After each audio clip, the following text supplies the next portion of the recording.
And now, for our final presentation of the evening, please welcome to the Elevate stage, Deric Feacher.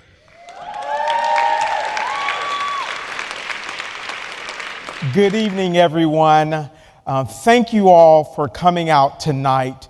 What you have experienced tonight is what I call the 3 E's of excellence. We have educated you, we have enlightened you, and hopefully you are empowered to make an impact and a difference in the greater Daytona Beach region because of the Daytona Region Chamber of Commerce. So give yourselves a hand.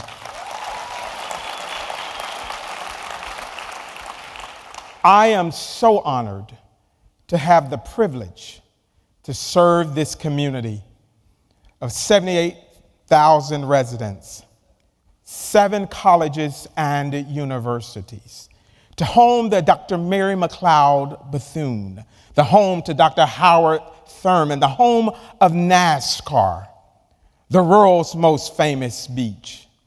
Just think, you can go from a pre-K to a PhD or a MD right in Daytona Beach, Florida. It doesn't get any better than that.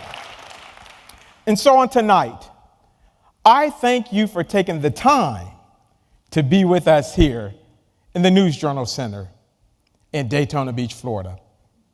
You only have a minute, only 60 seconds in it.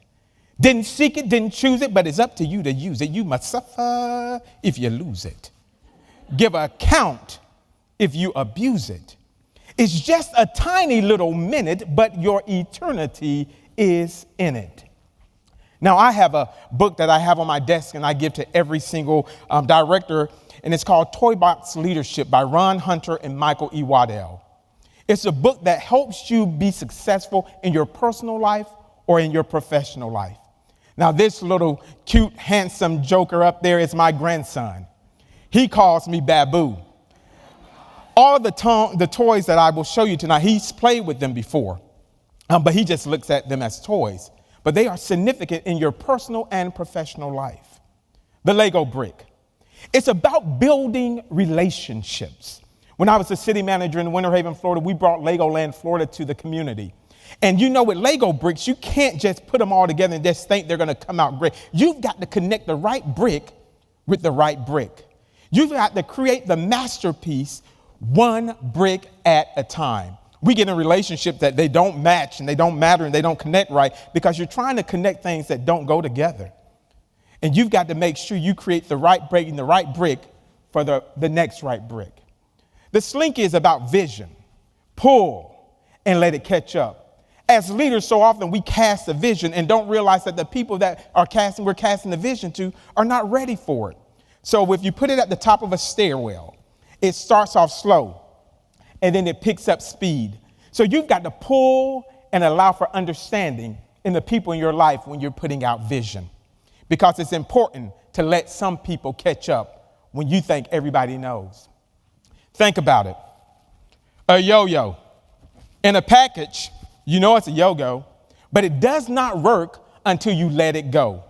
As leaders, we try to hold everything together. We want to be in control of everything. But I tell people often, let it go.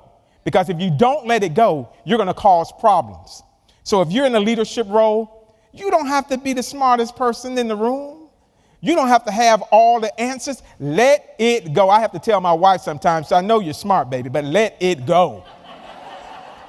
She's here, so y'all don't have to call on me. Rubik's Cube. It's about ethics. It's about making the right move. You know, I can never put it back together again. So some people will try to take it apart, rip it, and then peel the tape. But you've got to make the right move as a leader and as a personal agenda for your life. No shortcuts.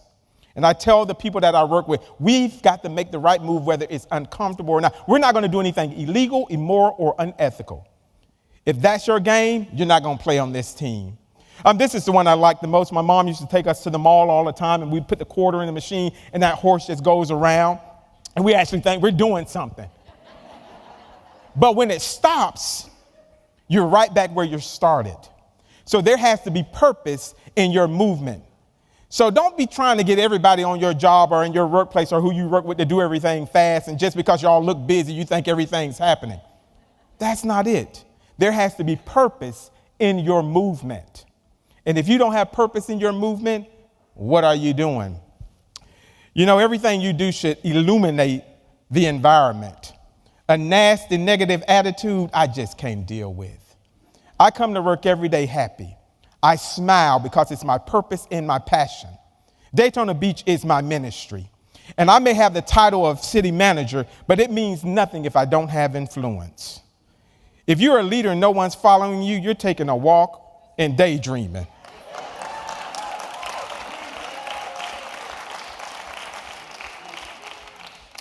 I talk about the 3 P's all the time.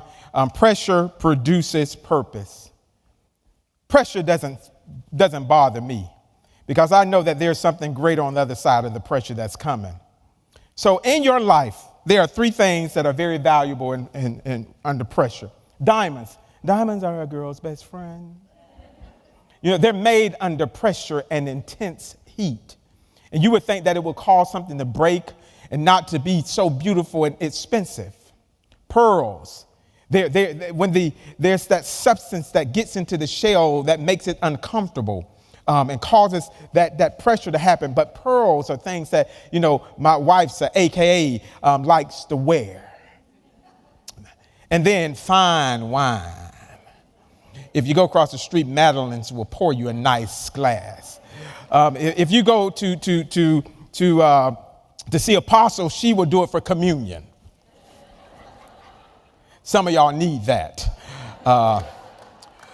If you're Catholic, you get it every Sunday.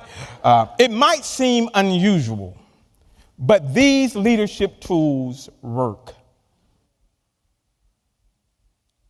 When you look at these toys on the box, when they're sitting on the counter or in a room, find what's great about those things, because pressure does produce purpose. Good night.